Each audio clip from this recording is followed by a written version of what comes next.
नमस्कार प्यारे साथियों, आज के अपने इस सेशन में बात करेंगे अपने चतुर्थ श्रेणी के इम्पोर्टेंट प्रश्न। बिल्कुल प्यारे साथियों, चतुर्थ श्रेणी के जो है आज इन प्रश्नों को देखेंगे जो साथियों बार बार एग्जामों में घूमते रहते हैं।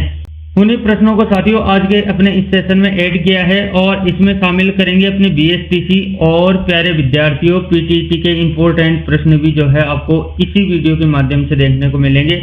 और टॉप इम्पोर्टेंट प्रश्न है प्यारे साथियों, बहुत ही मोस्ट इम्पोर्टेंट प्रश्न है, बार बार एग्जामों में जो है आते रहते हैं। उन्हीं प्रश्नों को इस वीडियो में जो है ऐड किया है।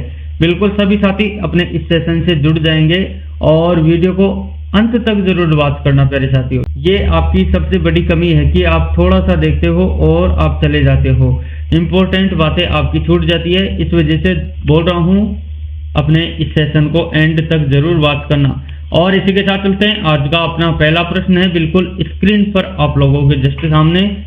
पानी का मीठा रेगिस्तान किस जिले को जो है कहा जाता है? बाड़मेर, जैसलमेर, गंगानगर, बीकानेर। प्यारे साथियों बिल्कुल ऑप्शन सी अपना इसमें दे रखा है। मीठे पानी का रेगिस्तान किसे कहते हैं? ऑप्शन सी गंगानगर को।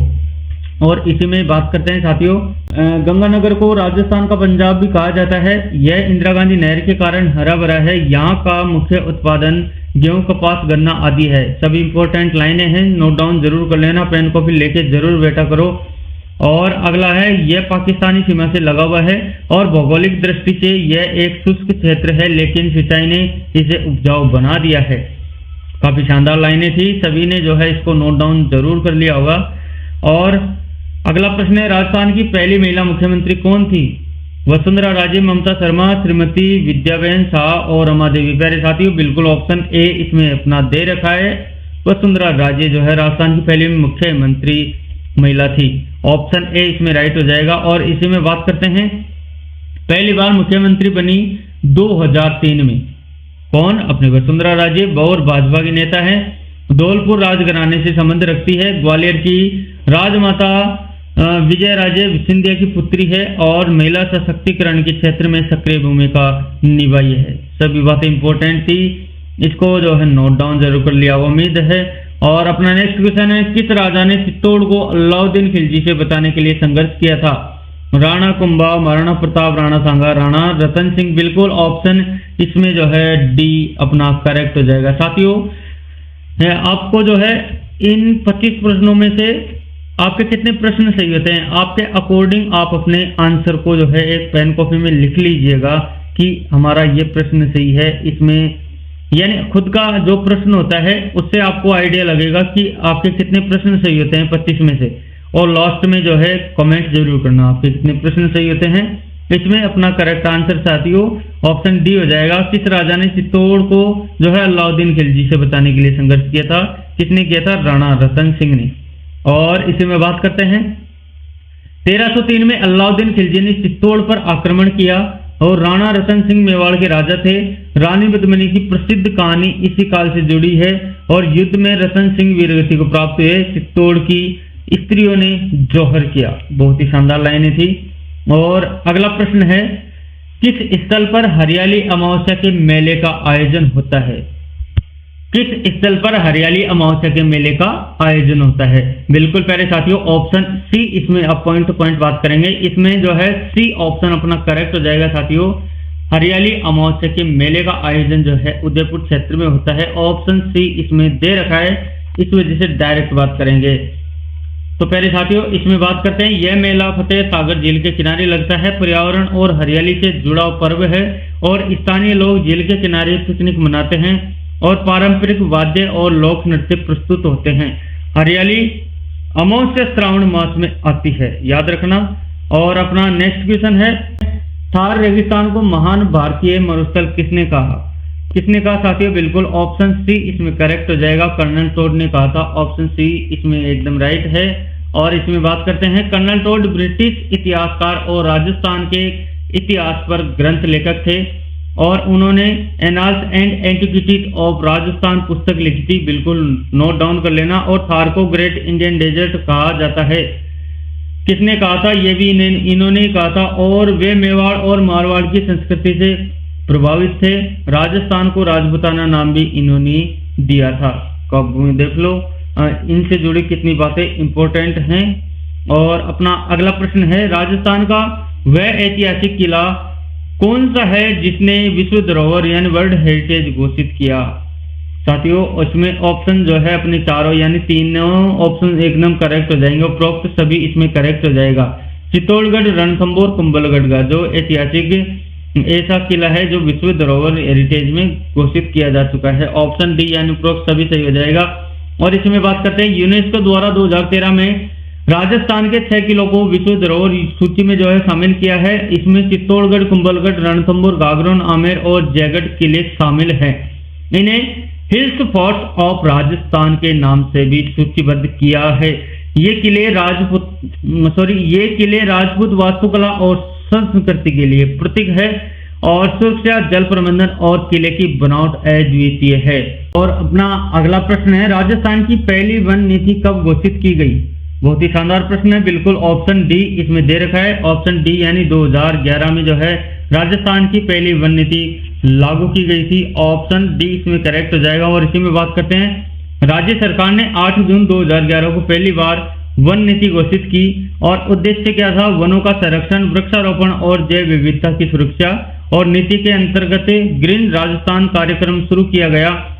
इसका मुख्य उद्देश्य वन क्षेत्र को बढ़ाकर 20% तक लाना था और साथ ही वन्य जीवों की रक्षा पर भी विशेष बल दिया गया था।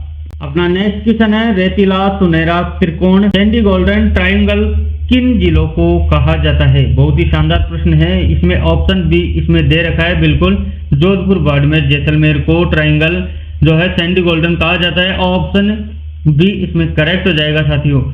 और इसमें बात करते हैं, यह पश्चिमी राजस्थान के रेगिस्तान जिले में है और तीनों जिले थार मरुस्थल क्षेत्र में आते हैं। यहाँ रेत के टीबे, कम वर्षा और गर्म जलवायु देखने को मिलती है। ये क्षेत्र खनिज, तेल व गैस के लिए भी जाने जाते हैं और पर्यटन की दृष्टि से भी महत्वपूर्ण। जैसलमेर का किला, सम, तनोट आदि शामिल है। और अपना नेक्स्ट क्वेश्चन है, बूंदी शैली किस कला रूप से संबंधित है। वास्तुकला, चित्रकला, शिल्पकला, संगीत। प्यारे साथियों बिल्कुल ऑप्शन बी इसमें करेक्ट हो जाएगा। बूंदी शैली चित्रकला से संबंधित है। ऑप्शन बी इसमें नोट कर लेना। और इसमें बात करते हैं, बूंदी शैली राजस्थानी लघु चित्रकला की एक विशिष्ट शैली है। यह 17वीं शताब्दी में विकसित हुई। इसमें गहरे रंग, भावनात्मक चेहरे और प्रकृति का सुंदर चित्रण किया जाता है और प्रमुख विषय राधा कृष्ण, रामायण, महाभारत, शिकार, दृश्य आदि। और चित्रों में बूंदी की जिले, महल और बाग भी दर्शाए जाते हैं, याद रखना। और अपना नेक्स्ट क्वेश्चन है, राजस्थान का एकमात्र सक्रिय ज्वालामुखी किस जिले में स्थित है। सिरोही, डूंगरपुर, बांसवाड़ा, झालावाड़। बिल्कुल ऑप्शन ए इसमें करेक्ट हो जाएगा, यानी कि सिरोही में जो है राजस्थान का एकमात्र सक्रिय ज्वालामुखी देखने को मिलता है। और इसमें बात करते हैं, इस ज्वालामुखी का नाम दोरी माता का ज्वालामुखी है और माउंट आबू क्षेत्र के पास स्थित है। यह ज्वालामुखी अब शांत है लेकिन इसमें गर्म गैसें निकलती रहती है। वैज्ञानिकों ने इसे डोरमेट ज्वालामुखी घोषित किया है। धार्मिक दृष्टि से इसे दोरी माता का स्थान माना जाता है। और अपना नेक्स्ट क्वेश्चन है, राजस्थान का सबसे पुराना मानव बसेरा कौन सा माना जाता है।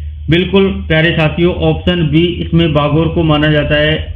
बी राइट हो जाएगा। और इसमें बात करते हैं, बागोर भीलवाड़ा जिले में चंबल नदी के किनारे स्थित है। यहाँ से 5000 ईसा पूर्व की मानव बस्तियों के प्रमाण मिल रहे हैं और यहाँ पहली बार पत्थर के औजार, हड्डियों की अवशेष और पशुपालन के प्रमाण मिले। इसे राजस्थान का सबसे प्राचीन नवपाषाण स्थल माना जाता है। यह स्थल भारतीय पुरातत्व के लिए महत्वपूर्ण है। और अगला प्रश्न है, मुम्मल की मडी कहाँ स्थित है। प्यारे साथियों ऑप्शन ए इसमें करेक्ट हो जाएगा, बिल्कुल जैसलमेर में है। और यह स्थान प्रसिद्ध लोक कथा मुम्मल महेंद्र से जुड़ा है। मुम्मल की सुंदरता की चर्चा पूरे राजस्थान में है। यह स्थल धोद्रवा क्षेत्र में स्थित है। यहाँ हर साल मुम्मल महेंद्र प्रेम गाथा का लोक उत्सव मनाया जाता है। पर्यटन की दृष्टि से भी महत्वपूर्ण स्थान है। साथियों बहुत ही इंपॉर्टेंट लाइनें थी, सभी को नोट डाउन कर लेना। और सभी साथी अपने इस सेशन को शेयर जरूर कर देना और लाइक जरूर कर देना।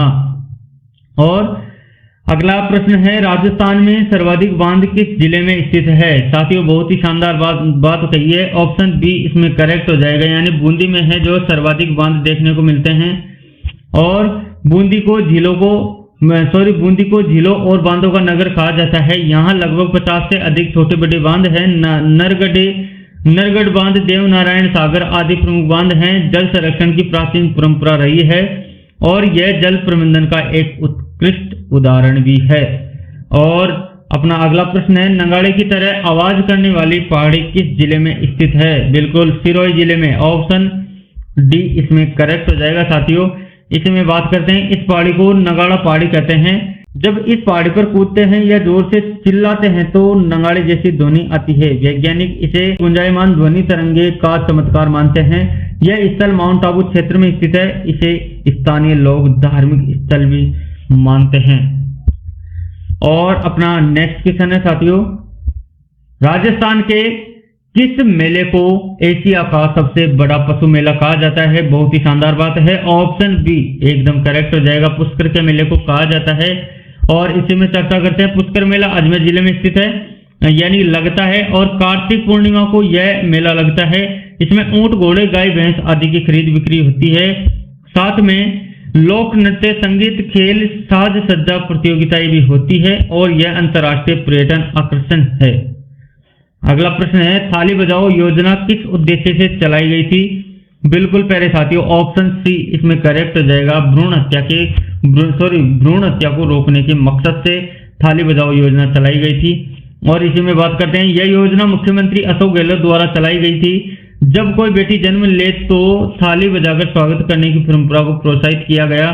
इसका उद्देश्य बेटी को बोझ नहीं वरदान समझना, सामाजिक जागरूकता बढ़ाने का प्रयास और इसका प्रचार प्रसार जो है दूरदर्शन और लोक कलाकार द्वारा भी किया गया है।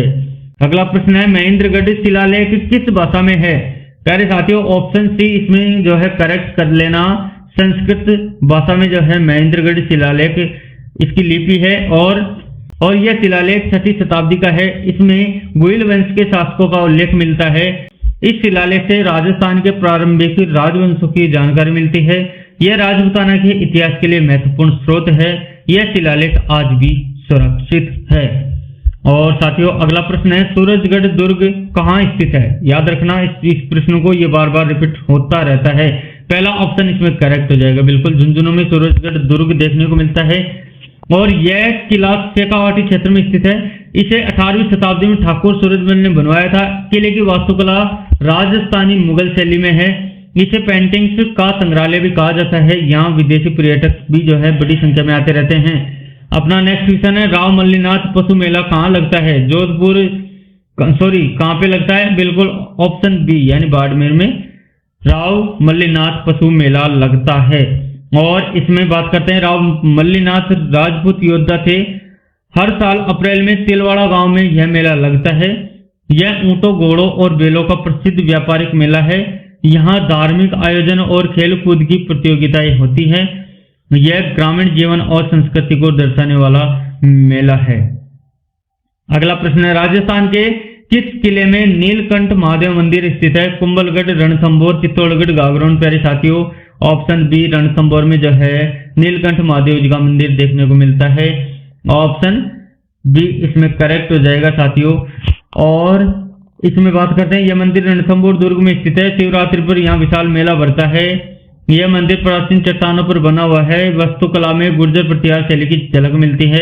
रणथंभौर दुर्ग यूनेस्को विश्व धरोहर में भी शामिल है। और अपना अगला प्रश्न है, राजस्थान की वह जनजाति कौन सी है जो गुदना यानी टैटूइंग के लिए प्रसिद्ध है? जो टैटू बनवाते हैं उनके लिए बिल्कुल प्यारे साथियों ग्रासिया जाति है, जो यानी कि हाथों पे जो टैटू बनवाए जाते हैं उनके लिए प्रसिद्ध है। और ग्रासिया जनजाति मुख्यतः सिरोही व आबू रोड क्षेत्र में रहती है और महिलाएं पूरे शरीर पर गुदना बनवाती है। इसे सुंदरता, पहचान और धार्मिक आस्था से जो है जोड़ा जाता है और पारंपरिक त्योहारों में गुदना अनिवार्य माना जाता है। यह लोक परंपरा आज भी जीवित है। और अपना अगला प्रश्न है, राजस्थान के किस लोक नाट्य रूप में मात मंच का प्रयोग होता है? प्यारे साथियों, ऑप्शन सी इसमें करेक्ट हो जाएगा। ख्याल लोक नाट्य में जो है मात मंच का प्रयोग होता है। और इसी में बात करते हैं, ख्याल एक लोक नाट्य है जो जयपुर, सीकर और झुंझुनू में प्रचलित है।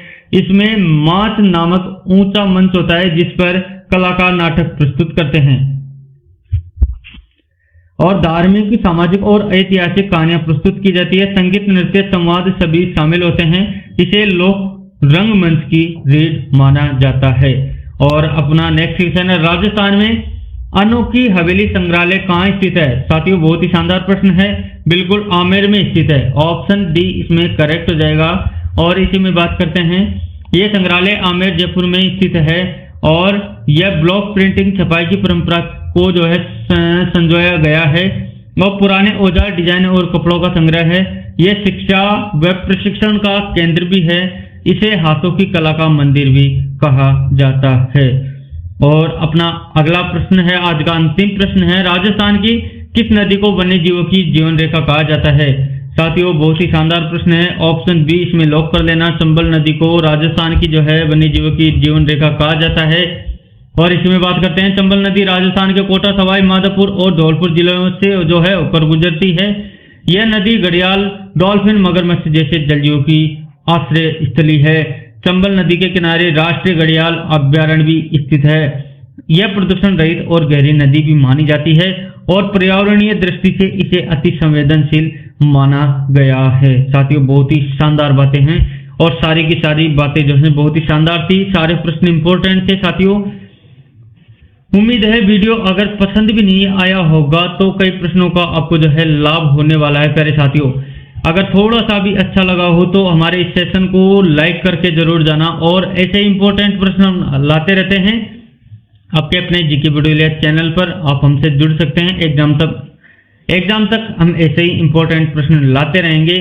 और अब मिलते हैं अपने नेक्स्ट वीडियो में। और उससे पहले एक बात, सभी को बहुत बहुत धन्यवाद अपने इस सेशन को लास्ट तक वॉच करने के लिए। और अब मिलते हैं अपने नए कंटेंट के साथ अगले वीडियो में। धन्यवाद।